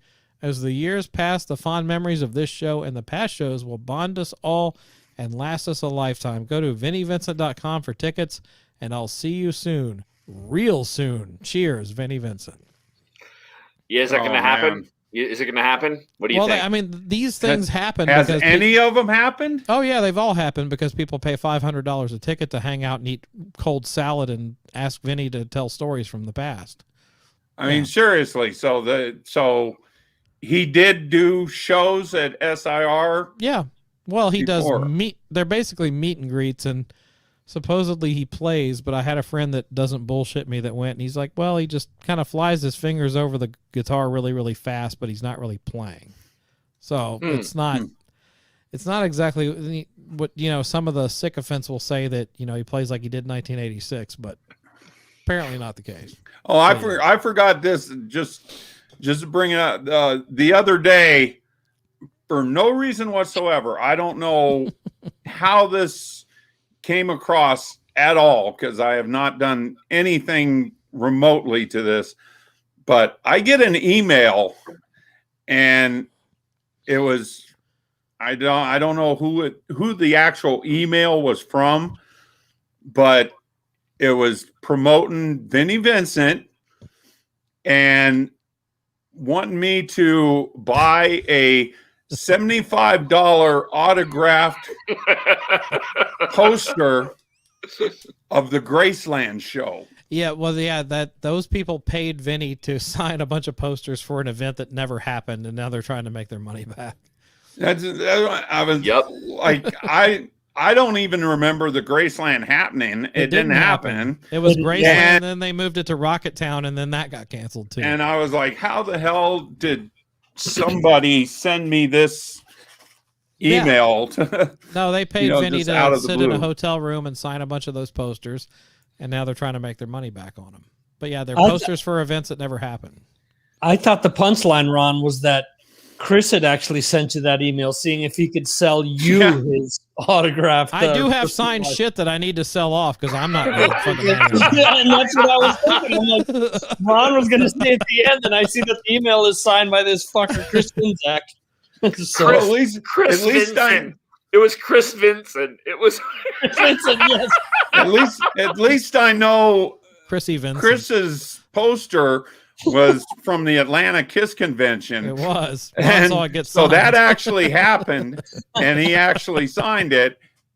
It got me that they were trying to sell me a poster of a show that never happened. That's right. Regardless of autographed or not, this is a show that never happened. So that makes it more obscure. For $75. Yeah, exactly. That makes it more obscure. And then I heard that, one of the things they were trying to sell is similar to the old Topps cards. The Chris, you're a baseball card collector. You know how they would have the it would be like the fabric from the jersey. that they would include with the cards. Yeah, like a patch. So they were going to have Vinnie Vincent cards, and it was going to be his, his satchel or whatever that is that he takes around with him. He's actually cut it up into pieces, and he's going to sell it for about $1,000 a piece. Don't give him any ideas. Jesus. Should I just go bid and go like, I'll give you $6? Yeah, I'll give you you like the guy from Pawn Stars. I'll be Best the I can do is first guy. $20, man. Right, yeah, that's all. Right on, right. Sorry, let me bring an expert in. Yeah, let me bring an expert in. Well, it's worth over $150,000. Oh, okay, great. I'll offer you $350 for it. It's like, really, asshole? Aren't they connected to Peter or not to Peter? To Paul? Who? To the guys from Pawn Stars. Are they connected to Paul? Yeah, didn't Paul buy into their business a few years back? Oh, I have no idea. I never heard about that. Yeah, it was on Blabbermouth. It was they had a whole press release on it, if I'm not mistaken, where he actually bought into their whatever company that the official company that's Pawn Stars, whatever it's called, that he gave them, I don't know how much money to be part of that business. You're breaking news to me because I didn't hear about that one. No, I didn't know about that either. That's cool though. Huh. Because he's trying to sell off merchandise or what? Maybe that's why I'm seeing more Kiss crap show up on Pawn Stars on TV. Could be. That's a show by itself right there. Yeah. But so none of us are gonna go to, pony up $500 to go see Vinny serve salad and tell stories. Yeah, I'm looking at my wallet and I'm like, I left that other $500 in my other pocket. Sold out, I'm assuming is what you're meaning instead of sold out. It's a different pawn business, but yeah. Kiss frontman Paul Stanley becomes shareholder in Badlands Pawns Gold and Jewelry. Oh, Badlands is different than the Pawn Stars guys. Badlands actually went out of business. That was the one Ron Keel was tied to. Right. Okay. In South Dakota. Yeah, I remember that. Yeah, he was. There was a radio station tied to that too, and the whole. Yeah. They went out of business. So yeah, good job, Paul. I actually talked to Ron about that on the Monsters of Rock cruise. I actually talked to Ron about that. So that's another story for another time. But yeah he kind of got screwed. But yeah. All right. So we've covered Vinnie Vincent. We've covered Kiss. We've covered the movies. We got a minute left. Plug time. Pete, what's your current projects? Where do you want people to find you? I don't need people to find me. I want people to go to Rockin' Pod. I want people to go to Rockin' Pod and meet me in Nashville when I come with Ron in August. Yeah, I'm gonna come out and enjoy. I mean, you got Jason. You got incredible. I'm a huge Jason Bieler fan. We're friends, and yeah. I mean, so I don't have anything plugging myself. Which sounds really weird. I don't want to plug myself. It's very pornographic. But no, I want people to come out to Rockin' Pod and hang out. And if they see me, I'll have something for them. I'll buy them a drink. I'll do something for them. But if they recognize me and they come out and they were like, hey, James and Eric and Robert and Kristen and all these people that are on here on this chat right now, you come out, Rockin' Pod, and you say hi to me. I'll find something for you. But yeah, it's gonna have a big tab, so go ahead and buy tickets. You know what? Tickets, I don't give a shit. I really don't give a shit. I really don't care.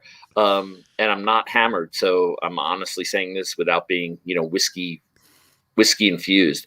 So come out to Rockin' Pod, and that's what I'm promoting right now is you and Aaron and what you guys do for anti-radio.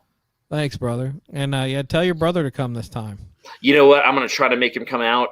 He rarely travels. My brother's kind of a hermit, and I would love him to come out and hang out with you guys. He was supposed to come into the room tonight, but he's such a puss that he decided not to. But yeah, I'll try to bring him out, and but I'm definitely going to do my best to be there with Ron and Dawn and all our Denver people, and bring as many Denver people as I can out to Rockin' Pod. So that's all I got. Sweet. Victor, where can we promote whatever you want to promote right now? MarsAttacksRadio.com. There you have links to all my social media, all the Mars Attacks podcast, also the live stream that I do that's a little bit before your live stream right here on Facebook and YouTube, Twitch, Twitter, or Twitch, Periscope, and 30 other platforms in Asia or whatever. Anyway, Rob Rowe is in there every week. He's been a regular the last few weeks, and just keep an eye out on MarsAttacksRadio.com to keep up with the different podcasts and whatnot that I'm doing. So cool. Everybody's being a wise ass in the comments while you. Amber's hilarious. Oh my God, Amber's hilarious. Well, thanks you. We're already over time, so thanks you guys for pitching in this evening and helping. Aaron will be back next week. We're working on his internet issues, and I'm sure he's pretty pissed about. He's not thrilled, but missing tonight. But we'll be back to normal. Thanks you guys for filling in, and it was great to catch up with both of you, and good to talk Kiss like we always do.